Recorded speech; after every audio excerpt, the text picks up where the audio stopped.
Good evening and welcome to the Marian Miner Cook Athenaeum. My name is Xuan Yo and I'm one of the 2 Ath Fellows this year.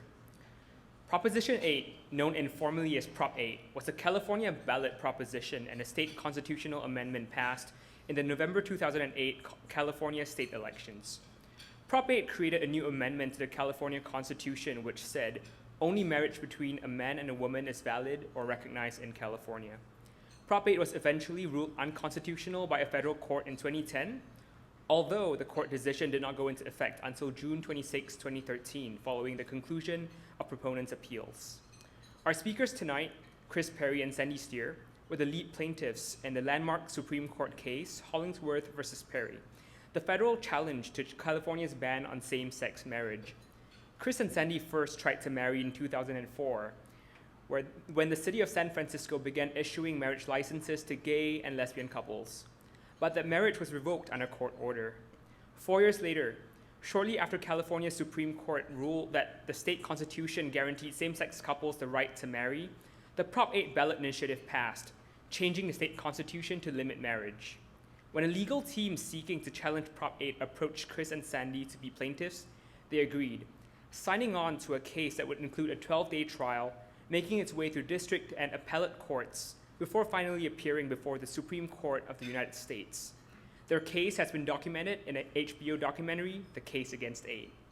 Off the legal circuit, Chris is executive director of the First 5 Years Fund, a national organization that helps America achieve better results in education, health, and economic productivity, while Sandy is the director of information systems for the Alameda County Healthcare Services Agency.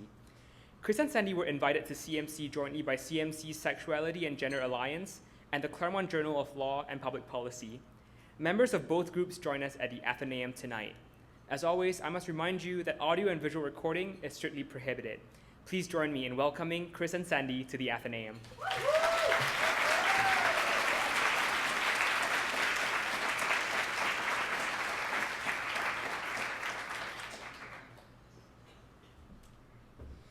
Good evening. Nice to be with you. I am Chris, so we'll have to get this straight right off the bat. I'm Chris, this is Sandy. And we wanted to do this presentation together for all of you, but in order to do that, we had to negotiate heavily which slides were mine and which slides were Sandy's. And then we got here and we realized that we had to stand here by the screen, so bear with us while we kind of move through this together as a newly married couple.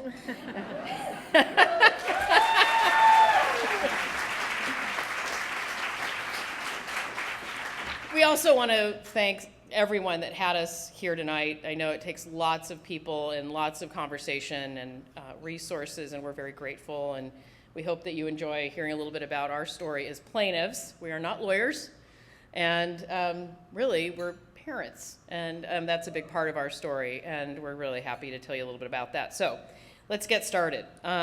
We're here to talk about the fall of Proposition 8, what it took, who was involved, how long it lasted, and some of the stories that were told about our case by other people, and how those have helped to change public opinion along with the court opinion.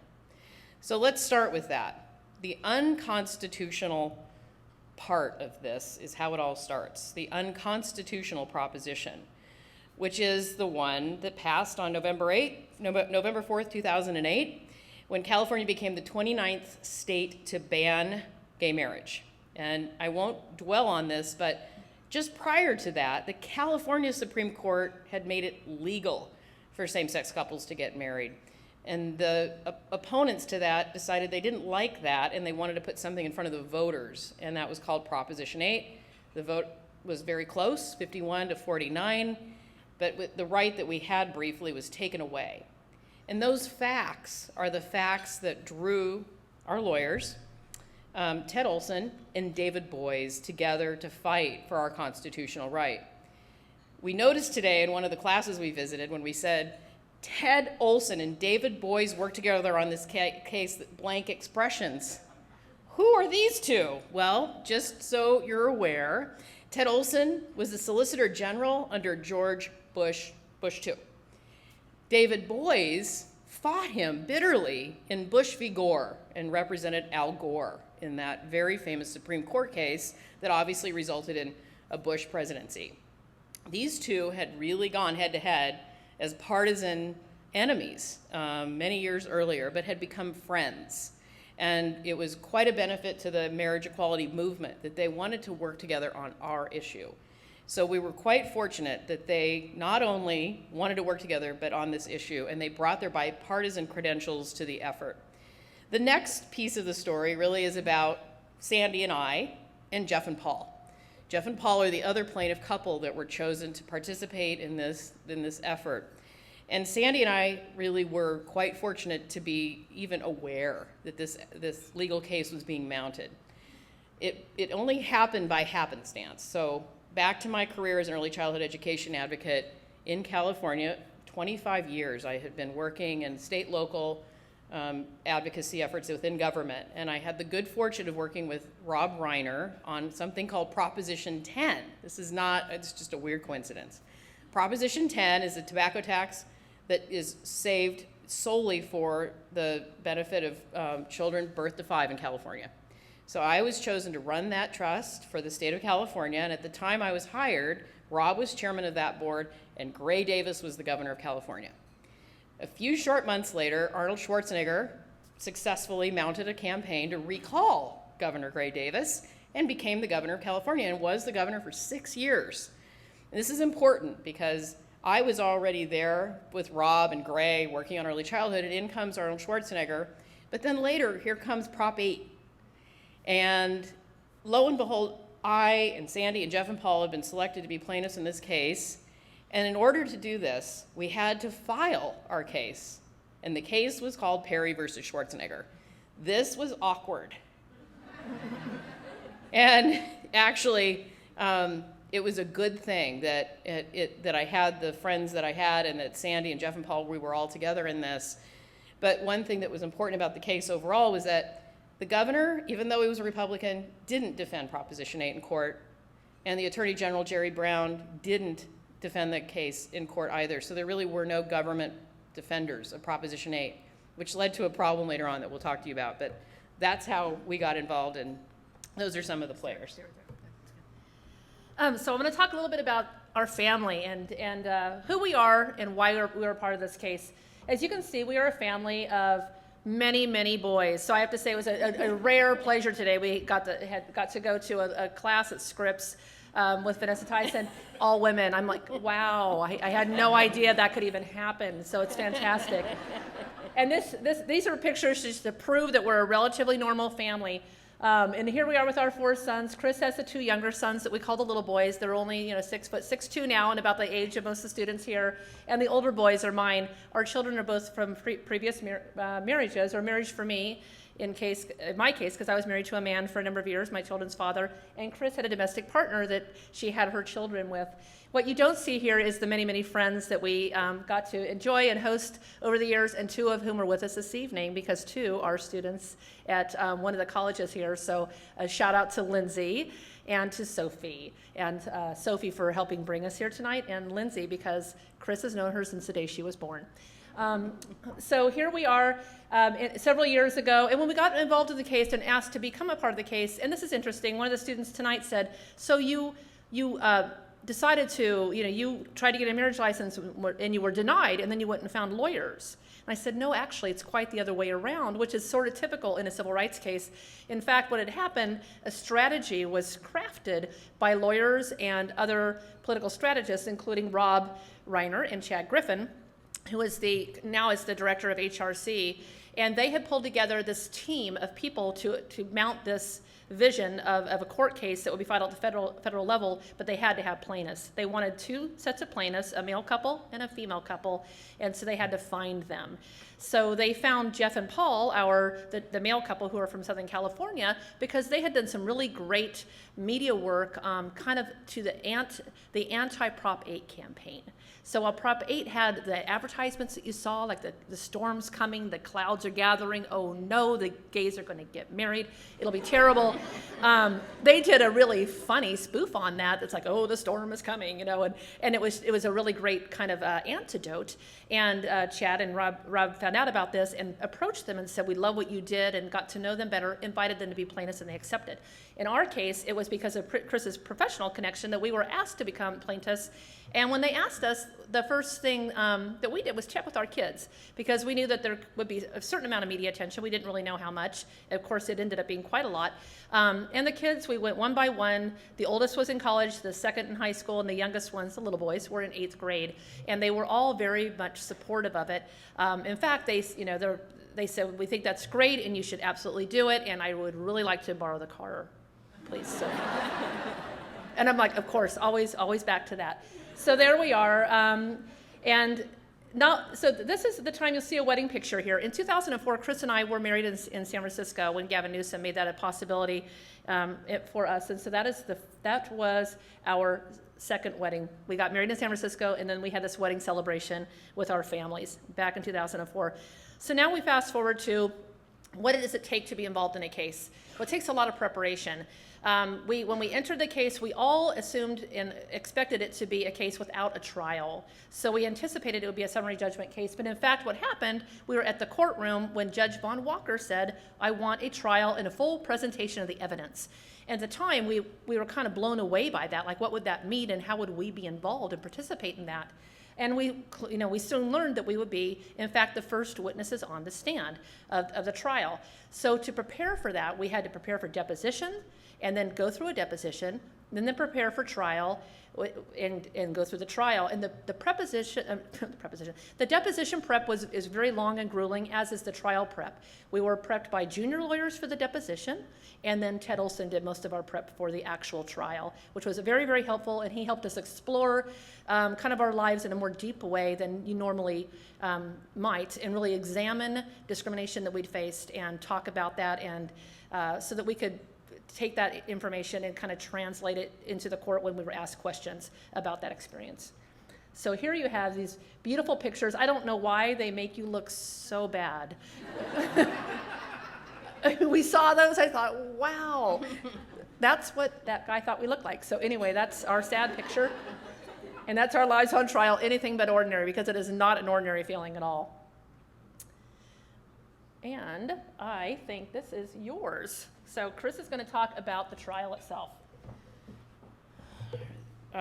Great. So just to make sure you're reminded, and it seems like a really long time ago, but as recently as 2010, there had been no federal court case that had even considered whether gay and lesbian Americans had the freedom to marry. It had not reached a federal court. And I bring that up because even though there had been a California Supreme Court case, and there had been other states that had ruled on this, Massachusetts and Hawaii, among others, no plaintiffs had sued their state in federal court. That's just a distinction that isn't always, made. And I want to point it out because it meant we were in trial in federal court. Very different than, say, family court down the street. And we were very fortunate to have these attorneys that had done this before and knew what was going to happen, and we were naive, but we trusted them, and we forged ahead. And what was really smart, I think, they were right, to put the four of us on the stand day one to establish our story as a common, ordinary story. Couples in California, tens of thousands of couples in California had been given the right to marry and had it taken away by voters. And that simple right was a basic constitutional right that deserved protection. This is actually a painting. This is me. I know it's hard to tell, but that is me. And that is Ted Olson, and that is Judge Von Walker. All critical. These two are very critical players in this effort still today, even though they aren't running a case like this. The arguments, as I say, centered around due process and equal protection. These are parts of the Constitution that any group of people that feel they've been discriminated against can use as the argument for why the law should be struck down. We were saying Proposition 8 basically violated both of these clauses. The trial took 3 weeks. 3 weeks. We sat on pews for 3 weeks. It was extremely uncomfortable. And it wasn't just the seating arrangements. It was also sitting through expert testimony that shone a bright light on what discrimination for not only Sandy and I and Jeff and Paul, but for so many others had caused over the years. And by that I mean there are tremendous harms caused by discriminatory laws. They're very personally felt. Our testimony intentionally spoke directly to times in our life when we had felt that it had, not having equality had changed the trajectory of our lives. I talked a lot about how growing up in a conservative part of California, knowing I was different, but not having a role model or a language to describe that difference really impeded my perception of myself and my own worth and value. Now that took a lot of hard work just to get to that recognition, because one thing an expert testified to was it's not uncommon for those in minority groups to essentially learn to cover or cope with that difference. They're not necessarily closeted, it's a different thing. But we do a lot to fit in. We try really hard to get you to like us, even though we know we're different, so that we can fit in and have a life that is filled with some happiness and isn't entirely separate. Those decisions and that effort and the use of those resources in that way diminish your effort and resources for other things that other people are doing. So I think all of us gave examples of times where we felt that our lives had been really changed in negative ways. Family members not accepting us, the humiliation of going to the county clerk's office and being denied a marriage license, coming out to a parent who cries and wants to know what will happen. Will you have grandchildren? Will you get married?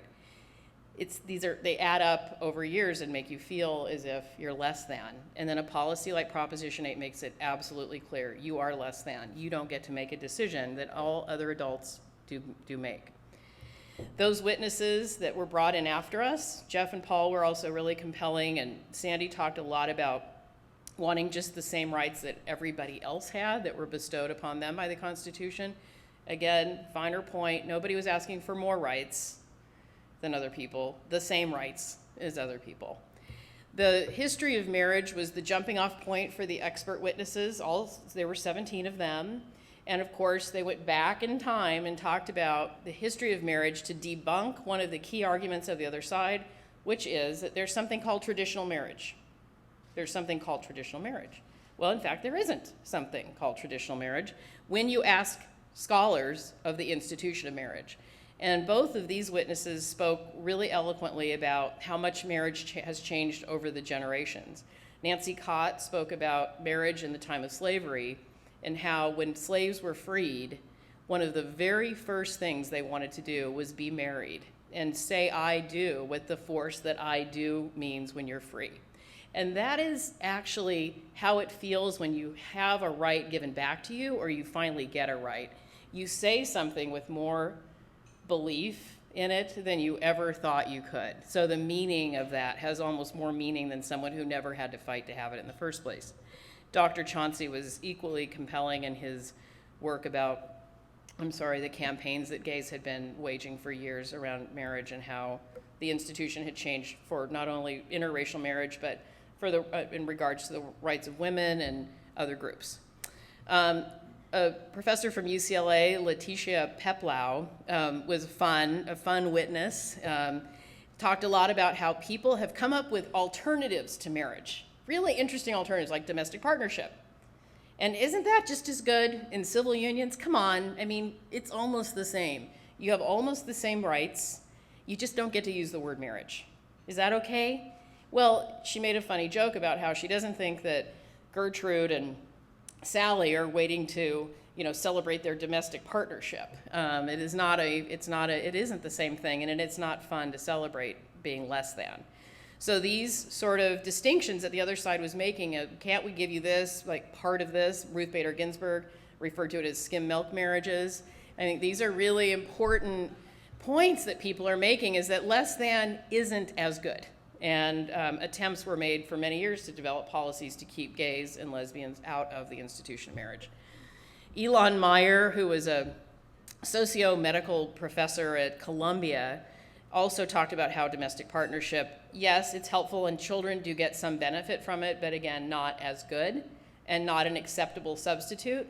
And these experts were put on because the other side had made a number of arguments on paper in briefs, that there's something called traditional marriage that shouldn't be changed. There are alternatives. If we lose on that, then can't we give them a skim milk marriage instead?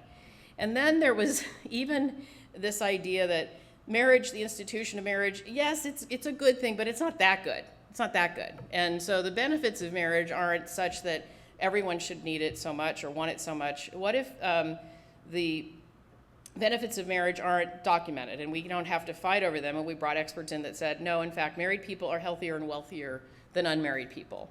And that and to deny people those benefits and a number of other benefits, by the way, more than 1,000 benefits is not fair.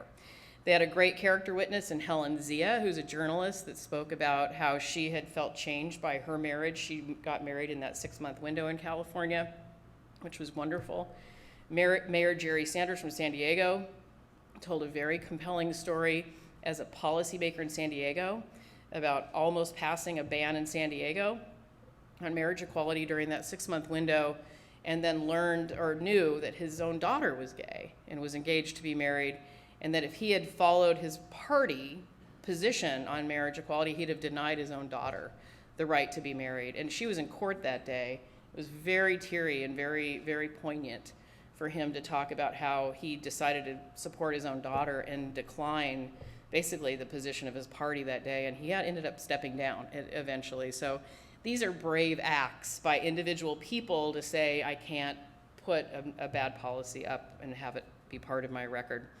Lee Badgett was an economics professor from Amherst. I know many of you are here as economics majors, so you should read up on what she has to say. Again, more documentation on how much better you do economically if you're married. And the person that was, for us, the star of the show was Gary Segura from Palo Alto, Stanford, politics professor, did a great job debunking the third big argument of the other side, which is that LGBT people, frankly, have so much political power. Why would we make an exception for them and let them win in court? If they're so powerful, they're eventually going to win at the ballot box. Let's let them do that. And he came in and showed that in no case was that the case. There has never been an LGBT out president. Until a few years ago, no one had run for Congress as an out candidate. People had gotten there and come out later. And that there were a number, more than 100 instances of states voting in really detrimental policies that harmed LGBT people, not only marriage bans, but many other bans. So that was a really interesting day. And again, painful to sit through, but thrilling in the sense that the facts were always on our side. This is the fun part of the trial, so I'll let you do it. This was fascinating when the other side had their witness come in as a hostile witness. Yeah. So this particular person, Dr. William Tam, had signed up to be a witness for the proponents. He was, in fact, one of the people who crafted the Prop 8 message and really had a great ability to do outreach in the community to get people to listen to his message and vote for Proposition 8. But what we found out was his deposition apparently was not a pleasant experience. And after his deposition, where he was asked many, many questions about his research and his methods of gathering information, he decided he didn't want to be in the trial after all. So he withdrew himself as a witness. Now, unfortunately, once you say you'll be a witness, you can be basically forced to come and testify anyway. So our side did that. They said, no, we are requesting you to come as a witness. And so he was a hostile witness. He was one of our witnesses, but he was hostile. And he had a pretty difficult time in his trial experience, primarily because of a man named David Boies. David Boies is a brilliant cross-examiner, and there is no day possibly worse than the day you're cross-examined by David Boies for 4 or 5 hours in a trial in a courtroom. And that's what this Dr. Tam had to sit through. And he was asked many, many questions. Where did you come up with this information? Why do you believe these things? And his answer that was a jaw dropper in the courtroom was, well, and when asked, where did you get the information that gay people are pedophiles and other incredibly inflammatory and horrible things? He said, from the internet. That's it. And Ted Olson said, the internet? Like nothing more? Nope, just the internet. That crazy thing. So as you can see, he says if Proposition 8 loses one by one, other states would fall into Satan's hands. Those are generally considered to be fairly inflammatory statements. Now the next day we were talking, it was back to kind of our not hostile witnesses, and this was talking about, with Gregory Herrick, talking about, he was the medical expert, and he talked a lot about how the American Psychiatric Association had changed, how they look at gay people, and it was no longer considered to be a mental illness, and just how that had changed over time. And he was a great witness and gave great testimony. I'm going to try not to go too slowly. There are so many. On day 10, we had a local. Dr. Kenneth Miller came and gave his testimony about some of the research that he had done. And then on the last 2 days, these were two of the most interesting days. David Blankenhorn was the star expert witness for the proponent side. And while he was their star witness, because he had written books and written journals and different articles advocating for traditional marriage in his mind, or the way he looked at it, when he actually asked about, what are you truly expert in, his only work that had ever been peer reviewed was about English woodworking in the Victorian era. So Judge Von Walker didn't seem to be particularly impressed by that answer. And in fact, his cross-examination was also very, very difficult and lasted a very long time. And by the time that David Boies had finished his cross-examination, Mr. Blankenhorn was saying, the day that we have marriage equality in this country will be more American, things like that. And as Ted Olson said, you cannot get better testimony than that. So he, in fact, testified to our benefit in the end. And to give him credit where credit is definitely due, many months later, he did an editorial in the New York Times saying that my opinion has changed, my attitude has changed, and I do believe that marriage equality is the right thing to have in our country. And I have to give him some, definite creds for having the thoughtfulness to share his own ability to shift his thoughts to a very different place than he had been. Now we're getting to the fun part. So the trial is over, and after the trial, it's kind of a wait. You have to wait a long time to get the results of the trial. But one thing that had happened in the courtroom, on the very beginning of the court process, we learned that the United States Supreme Court had said that they would not broadcast videos of the trial. Initially, that is something our side had advocated for, but in fact, that wasn't the way it worked out. So while there were cameras in the courtroom and there were videos created, they were only broadcast in other federal courtrooms so that people, like lawyers and judges, could see them, but the public was not allowed to see them. Well, there was a person on the board of the foundation that supported the case named Dustin Lance Black. He's a very famous screenwriter. He wrote Milk and along with a number of other really great films. And he decided to create a play based on the testimony so that, in fact, the testimony would be out for public consumption. And he, in fact, took some of the best parts of the testimony and created this 90-minute play, which was then used for outreach, education, and for fundraising. And here you see a fundraising moment where this particular one is in Los Angeles. So we did, no, this is New York. We did a major fundraiser in New York on Broadway, and then one in LA with a lot of big stars. And those were really fantastic events, and for us, our kids loved them, of course. And the really great thing about the LA one, which is this next one, is look who showed up. Yes, David Boies and Judge Von Walker never looked better. And on this one, they actually videotaped it and put it on the web, on the internet, and there were thousands and thousands of views within like 24 hours. So a lot of people were able to actually see what happened in the courtroom in this condensed version by looking at these superstars. And then the funny little side note, you would think that we would get to meet George Clooney, but of course not, because we had to talk to a million other people. But George Clooney, in fact, saw the younger boys and said, "Hey, aren't you the kids?" He said, "Yeah." He said, "Oh, come on, let me buy you a drink."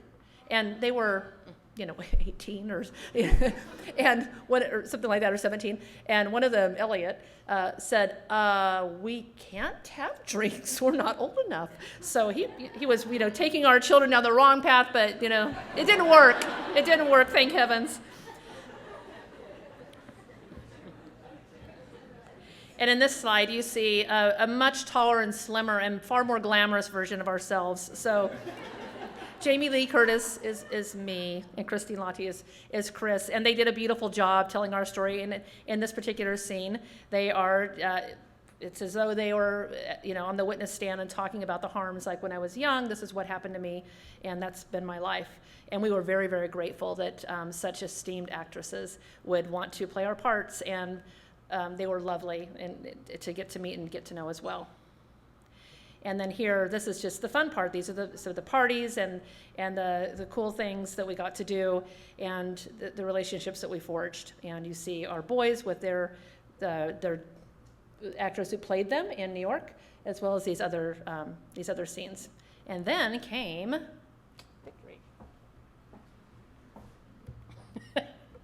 Right. So while we're so tired of waiting and going to plays on Broadway in LA, Judge Von Walker was killing himself trying to write a ruling on our case, and he did a magnificent job. So on August 1st of 2010, the ruling finally came down, and the way it works is that the court calls and tells the lawyers on both sides, today's the day. They get it half an hour before the public gets it. They go pouring through it as fast as they can. The only people they can talk to before the public hears are the plaintiffs. So just before it went live in the media, we were called into a room at the Gibson Dunn offices in San Francisco, and they told us we had won. Now, that was a magnificent moment. And it wasn't that we won barely or without lots of clarity. It was a really profound ruling. And there were more than 80 findings of fact, and the majority of those had to do with gender discrimination, which did end up being very, very helpful as it went through the appellate process. And by that I mean, Sandy and I always had the right to be married, but not to each other. And so what came through in his ruling, both implicitly and explicitly, was this is gender discrimination. By not being able to marry someone of the same gender, you are being discriminated against. And there were a number of other facts, but that has really made a huge contribution to the overall record that has been built over many, many years by LGBT advocates, attorneys, plaintiffs, etc. And he gets a huge amount of credit for doing such a great job. So immediately, we have to celebrate, of course, because we're us. And we went immediately to Los Angeles, where the case was actually initially launched at the Los Angeles law offices of Ted Olson, which is Gibson Dunn, but also where Chad Griffin and Rob Reiner and Michelle Reiner had originally spoken of this problem and decided they wanted to get involved. And David Boies was there, and we all went to West Hollywood. There's a park right in the middle of that neighborhood, and we got to the location. It was packed with people, all so happy and celebratory, so excited to see these guys and hear a little bit about the journey. And really, we couldn't have had a better day. It was absolutely thrilling. And not too long after that, I mean, it was the next year, but it was early the next year, we won again. And something that happened every time we won was that the other side said, we don't want you to win, we're gonna appeal. So there was a little bit of it's always a little bittersweet, you're happy, but you also know you have another battle to fight. So sure enough, it went to the Ninth Circuit, and arguments were televised that time, and it was a panel of 3 of those circuit court judges that decided 2-1 in favor of our case. So we're getting ourselves through this federal court process, and really what's left after that, of course, is the United States Supreme Court. And we wanted to show you a little video that was made the day we got there for arguments. That sort of has a little bit of everybody in it.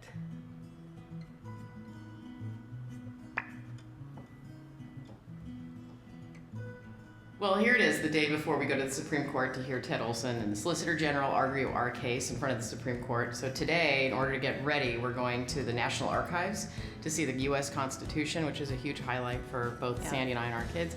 We're definitely excited to be here. We're proud to be here. We're certainly nervous.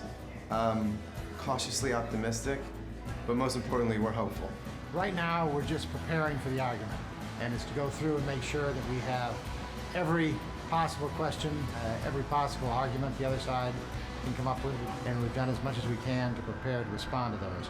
When we set out 4 years ago, we said we were going to make this case before the Supreme Court, before the highest court in the land, and I think we're all going to be just in awe to watch Ted Olson up there making our case. It's a dialogue among the justices. They use their questions to explore issues, so you can't read too much into anything. We think history will look back and feel proud that our country came together to support equality for all people, and we're just so grateful that we get to be part of this very important civil rights issue. We're Chris and Sandy's sons, so I mean, we just tag along for the ride and try to make it happen. I think they're both immensely proud of our moms and what they're doing. Tomorrow morning we'll get up very early and we will make our way to the Supreme Court. Sounds strange even saying it out loud. We have great clients. They are in love, they want to get married. But this is the defining civil rights issue of our generation. It is a time that I think that we advance the agenda of equality, not just for gays and lesbians, but for everybody.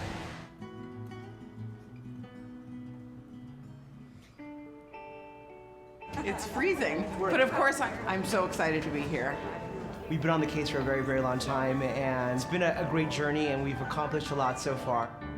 Still trying to wrap my head around the fact that this is actually real and happening and that we're here, but it's an incredibly exciting and historic morning. This is exactly what our judicial system is for, and this is where we should be on this day.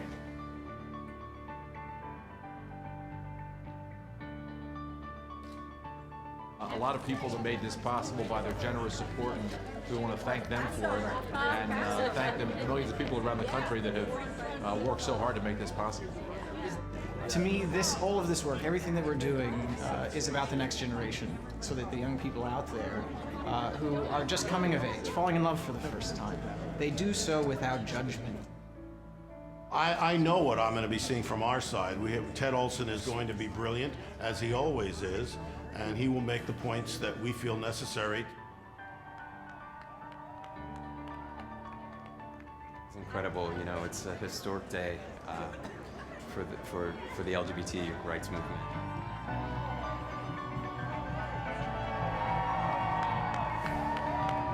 I'm already anxiously waiting for June. I'm already nervous. I'm like, okay, do they have it yet? Did they decide it? And it's only been 10 minutes.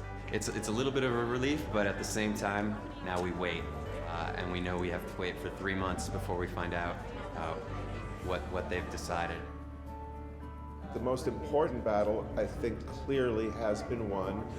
But one thing I thought about when there was, again, sitting in the back of Harvey's old camera store on Castro Street, Harvey saying, "You've got to come out," and it's pretty extraordinary. We're not done in this movement for LGBT equality.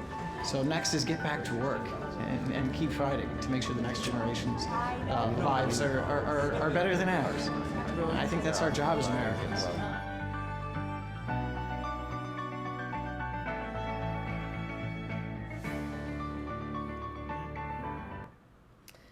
Pretty exceptional group of people, and I wanted to make it a point here about our case, which was it was being fought on two fronts. Obviously, we had a legal team going to court year after year after year and winning in court, but the team that you just saw was also working really hard and working on public education to change the opinion that you may have had about marriage equality. So really, that court process was quite private, and frankly, we didn't know what the outcome would be, but they wanted to leverage it for a public education campaign at the same time. And as you can see, a number of those individuals were in the business of telling stories and making you believe things. And they were very effective in finding different people to tell their story and to try to change the minds of Americans. Wow, this is just scrolling right along here. That's too bad. What just happened? Well, we won. Yeah. The U.S. Supreme Court did hear oral arguments, and then this wonderful thing happened on the 26th of June. So on the 26th of June, big day, We won at the Supreme Court, and we won based on standing. And this is something that I kind of described to some of the students earlier today. Standing was an issue that it kept coming up throughout the entire case. So before we went to the Court of Appeals, we had to have the issue of standing addressed. Did the proponents have the right to appeal the case? Did they have standing? And that issue actually went to the California Supreme Court. So it was one of many, many detours that we had throughout the case. Well, okay.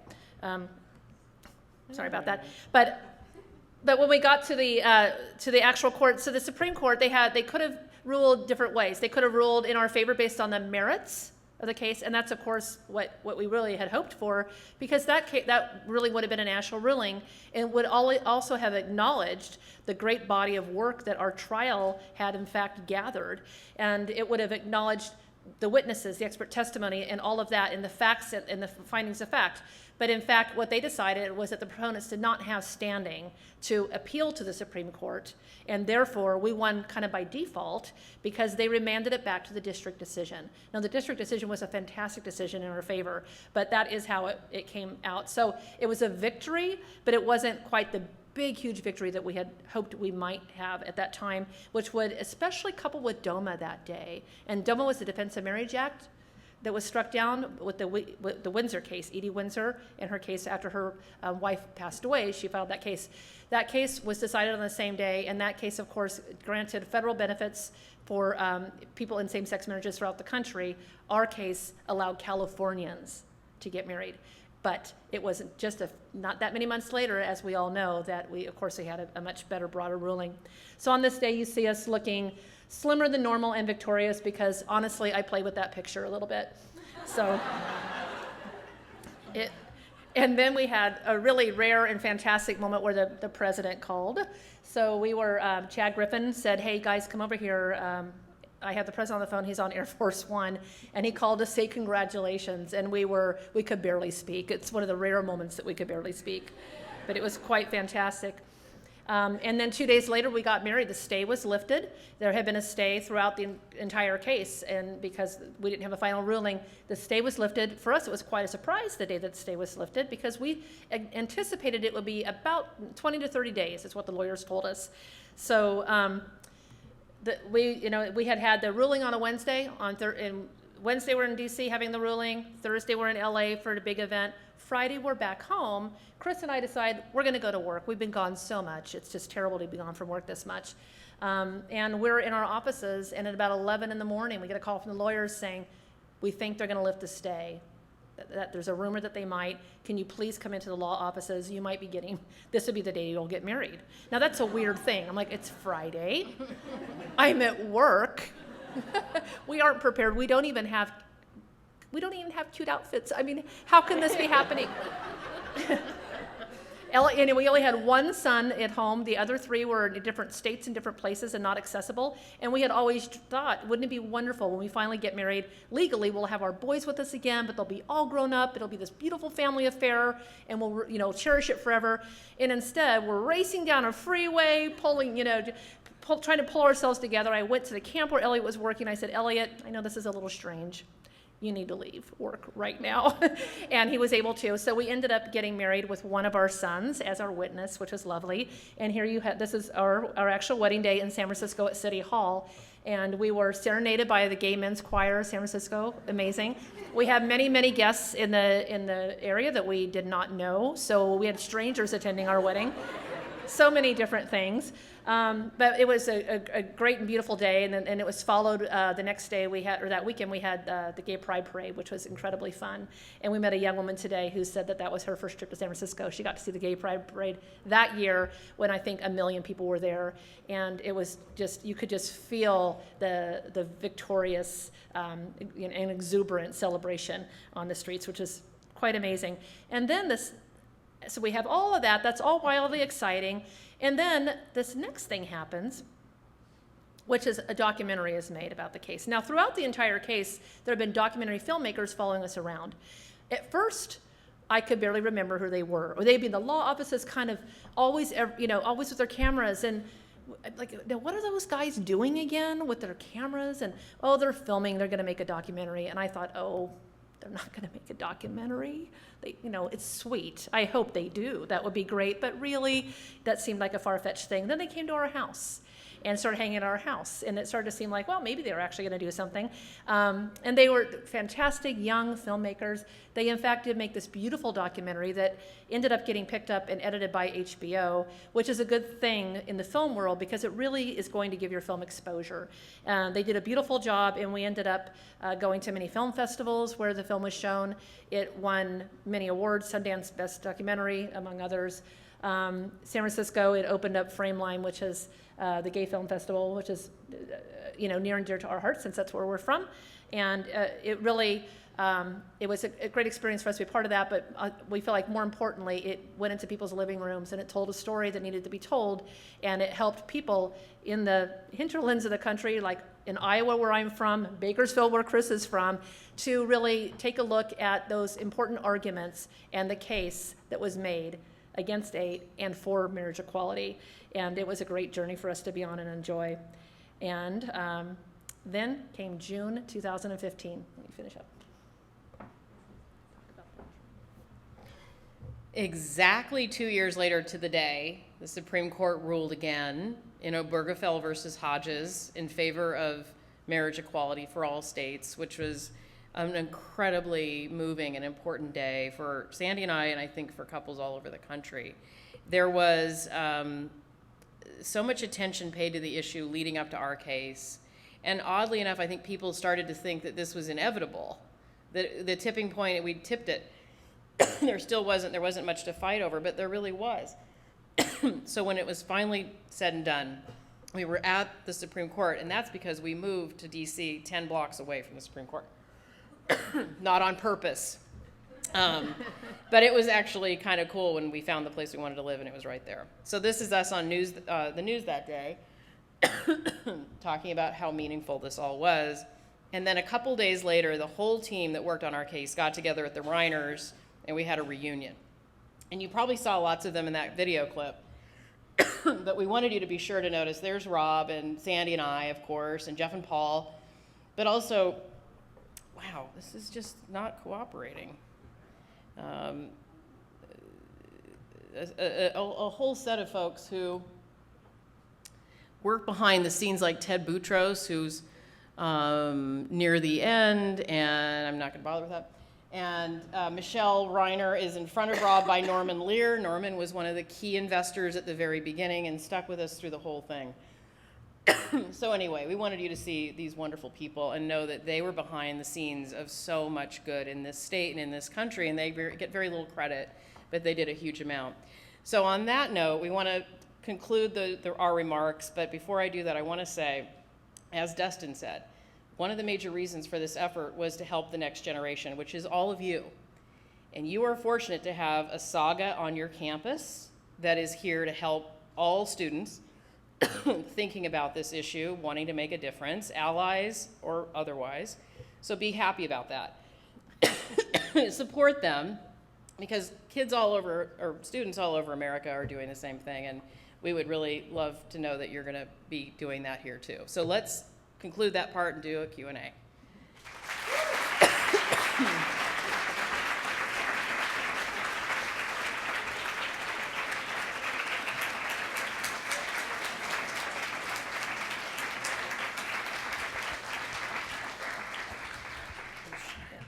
We now have time for questions. If you have a question, please raise your hand and wait for Shannon or myself to come to you with a microphone.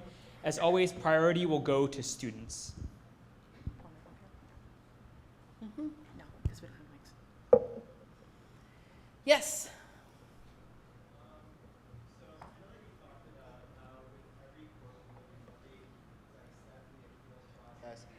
Sorry. Oh, wow. With every court ruling in the appeals process, it was like a victory, but also kind of, with some cautious optimism going forward to the next step. So I'm wondering, now that marriage is, gay marriage is legal throughout the country, and with the court, the clerk in Kentucky, I believe, choosing to not give out marriage licenses, is there still some sense of like, what do we do now? No, not at all. And I say that because we're in a very different time now. Well, the Supreme Court has ruled that marriage bans are illegal, and that is the law of the land. And that doesn't mean that people don't disagree or that they wouldn't like to take matters into their own hands, and clearly they do, but they will not prevail. The Supreme Court is there to protect the people from the people, and the legislative process is not. So we have these different branches of government to check each other. And when we saw ourselves losing our constitutional rights in California to the legislative process, we immediately thought, well, what other branch? Well, we can't go to executive. President doesn't know who we are. But we could go through judicial, and that means you're leveraging the Constitution, which is there to protect the people. And that has been a tremendous learning experience for us, but I think for all of you it should be too, that those grievances there is a place to go with them. And this country has been built on people using that system. Sometimes it doesn't work, and I don't want to make it sound like it always works, because there are obviously thousands of examples. In our case, it did. And in Kim Davis's case, it did. She went to jail. And she got out of jail, and now she has to she took an oath, she has to do that job, or she can resign that job. And other people will take note. So I want to, say that it's great for people to express their opinion, and it's okay to disagree, but when there's a law that is, it's bigger than you. We had to live under a law we didn't like for a long time, and now it's happening another way. And now the tables have turned.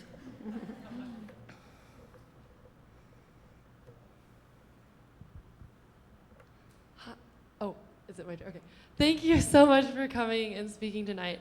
I was wondering, from your own personal experience or from stories that you've heard going through this entire process, if you've ever experienced or heard of experiences of microaggression that you think that people don't necessarily think of when they think of this issue, something that we don't it doesn't come to the table always. Actually that's an issue. The microaggression issue was brought up during the course of expert witnesses when they provide their testimony, really talking about how microaggressions really impact your long-term health and your long-term ability to sort of reach your full potential. And of course, within the LGBT community, microaggressions are a very real thing. And the microaggression might just be somebody giving you the cold shoulder, or looking at you in an awkward way when they see that you're holding hands, or addressing you in a embarrassing way, or when you check into a hotel saying, you want one bed, not two. That's a pretty strong microaggression, that one. But it was something that was used, and I think it was very informative for the court to have that testimony as part of the court record, because it's tangible, and it means something, and it's important, and it has to be acknowledged as part of that struggle. And there were so many harms that were really talked about and discussed around health and wellness, psychological well-being of children, of families, of parents, of couples, and that was certainly an important part of it. Thanks.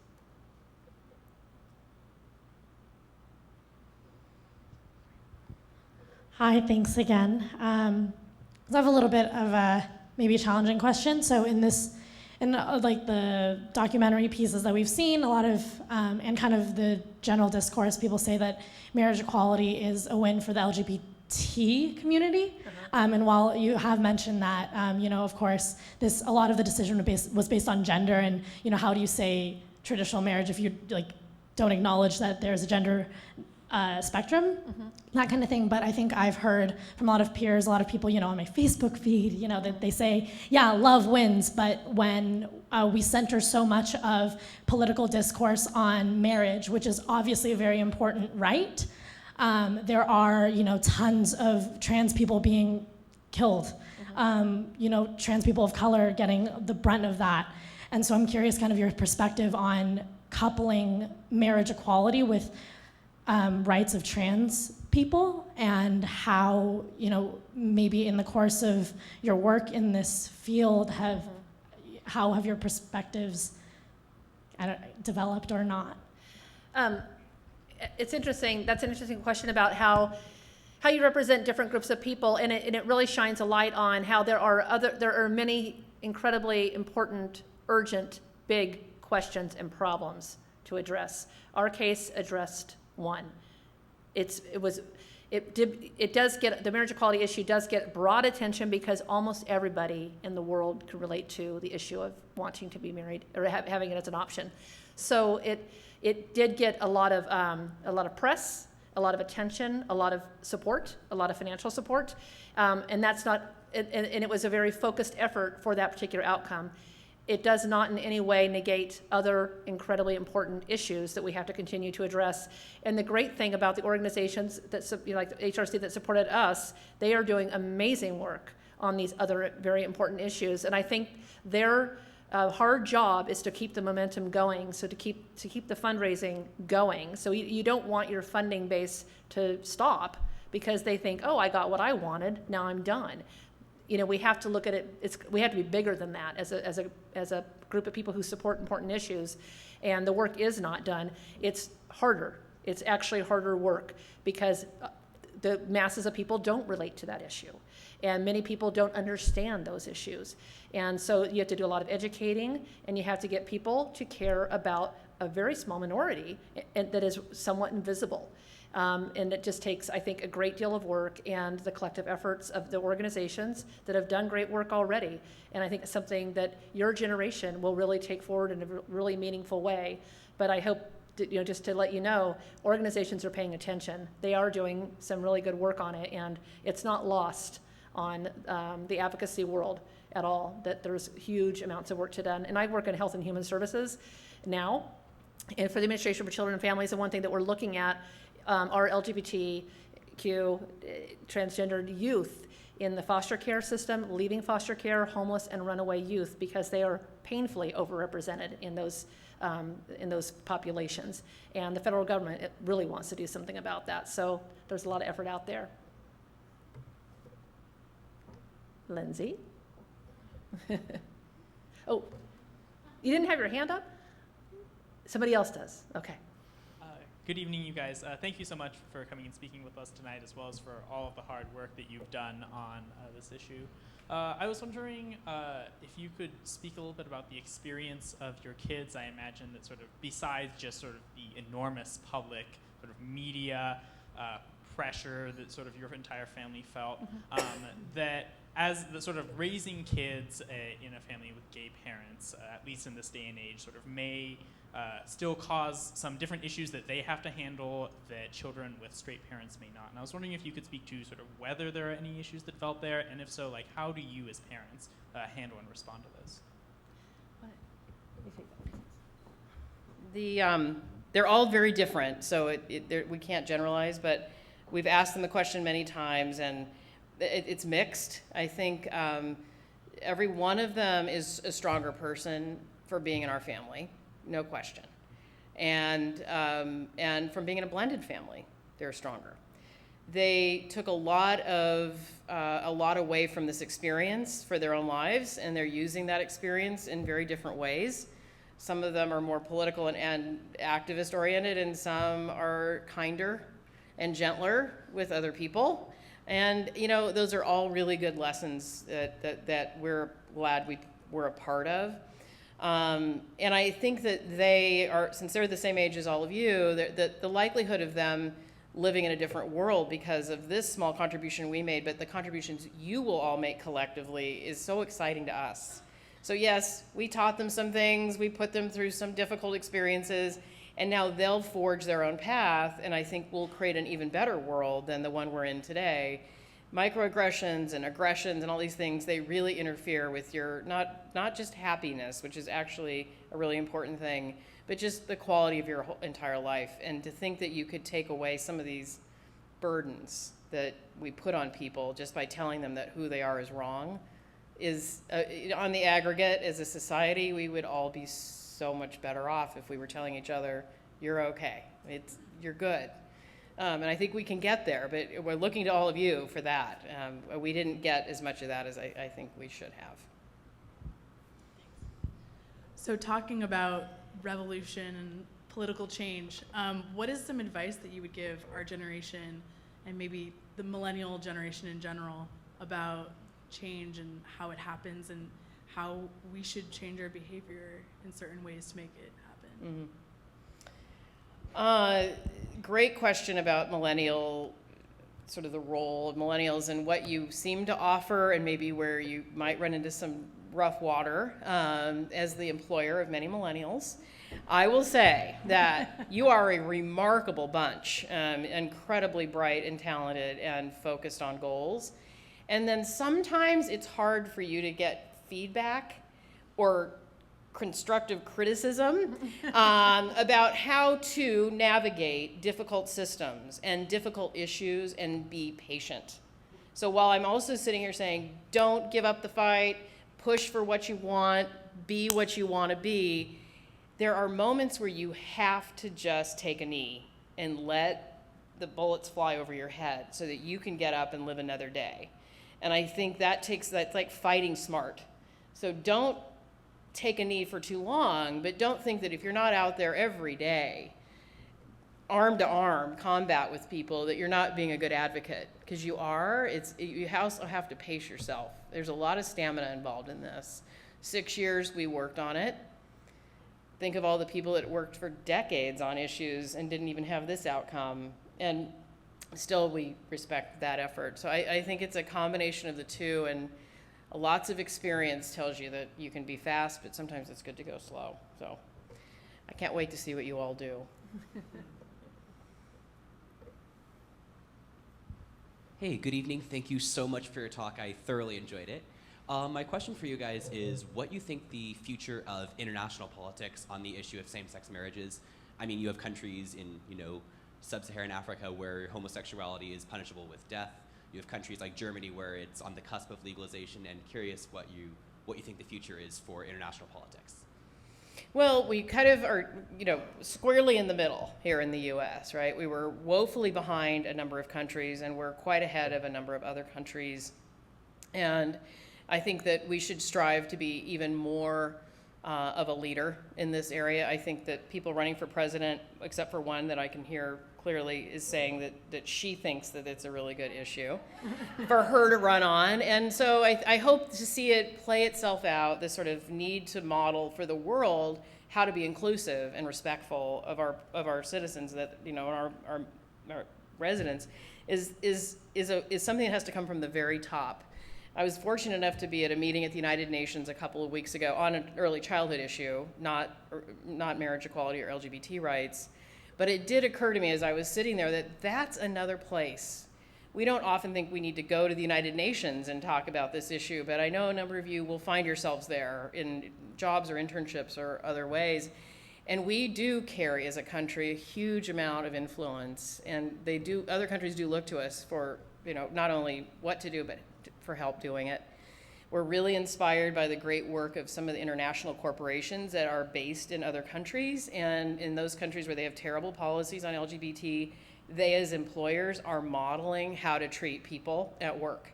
And that's another really interesting doorway. So if Google or Apple or any of these countries are also in Africa or Latin America or Asia, and they don't have what we have, but you come to that company and all of a sudden you have all these things, that's a really important way to communicate the importance of having those things. So you should really look at what different advocacy organizations are trying in other countries to communicate that there's a better way to do things. And we learn from them too, by the way. We are not always that great.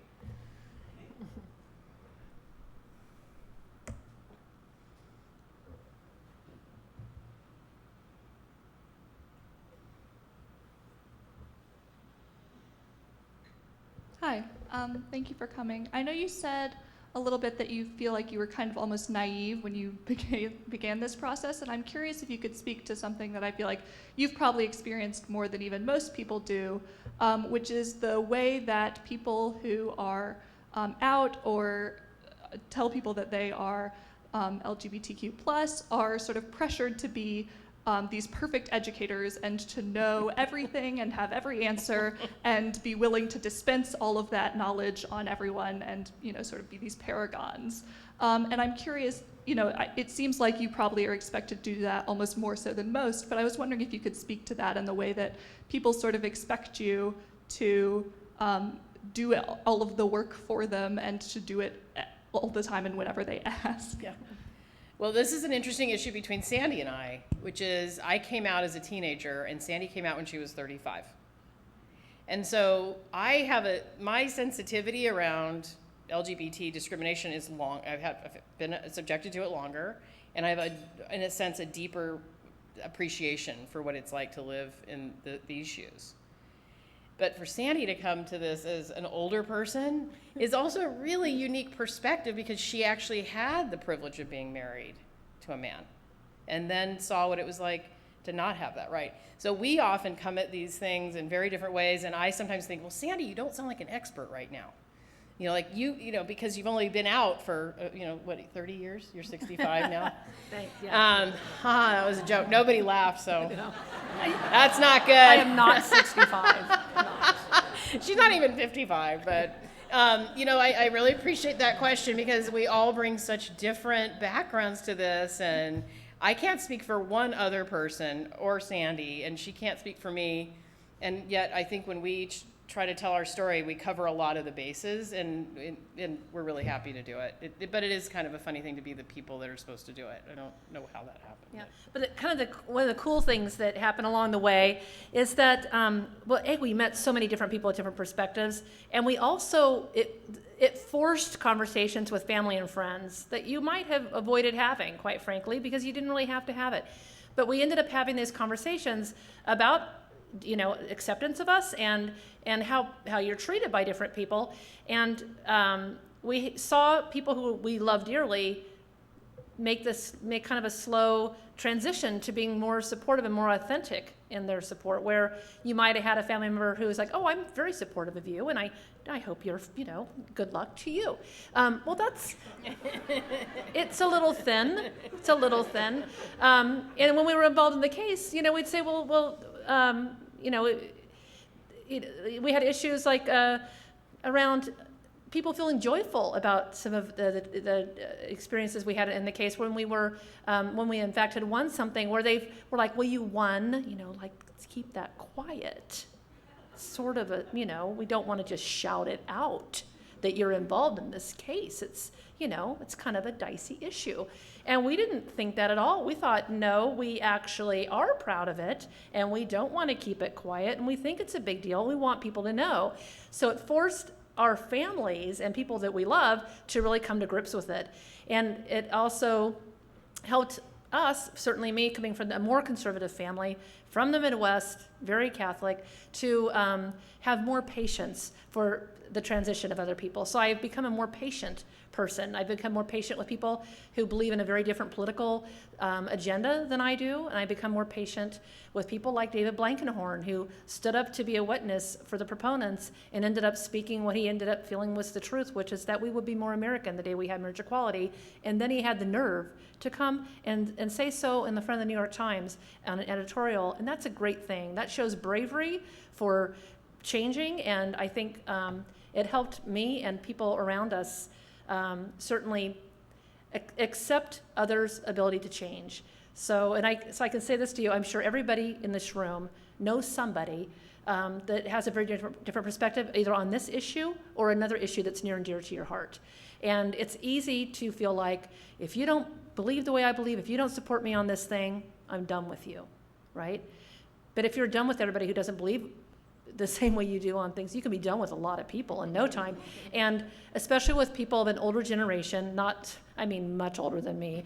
I'm sure you're like, you could be I could be any of your parent, but it's important to let that sort of older generation, or people from a very different culture, different background, different whatever it is, give them time to make the change, give them time to understand, and be ambassadors of change.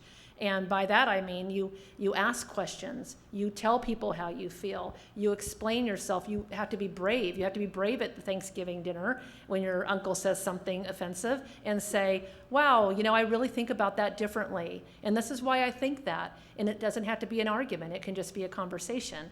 But I think that's the thing to do, and that's the thing that everybody in this room can do on your daily interactions. Be brave and speak your mind and speak your truth, and that's how social change happens in the masses. We have time for one last question.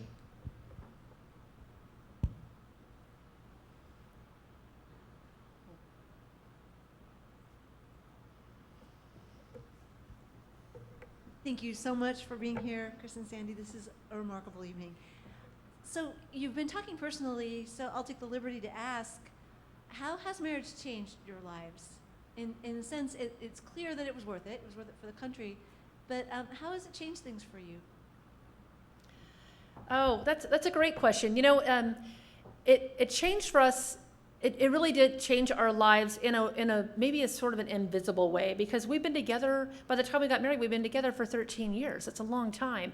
We'd raised the kids. They were, you know, the day that we had the ruling was right before high school graduation for the youngest boys. So we were on the end of that part of our lives, and yet we had this whole new beginning of being actually being a legally married couple. I think we both felt an incredible sense of relief that we finally have this right. We don't have to advocate for it. We don't have to fight for it anymore. We'd been through all kinds of conversations that could be a little difficult with people, you know, family, and we gotten through. You get over that, and we were still had wonderful intact relationships, and also just the worry about possibly not being successful in the court, and knowing how really responsible we would feel as, you know, as plaintiffs had that case not turned out as well as it did. So great sense of relief on a very personal level, on kind of more of a public level in terms of what we represented. And of course, there's nothing like marrying the love of your life. And for me, that's what I got to do. And I know Chris would say the same thing.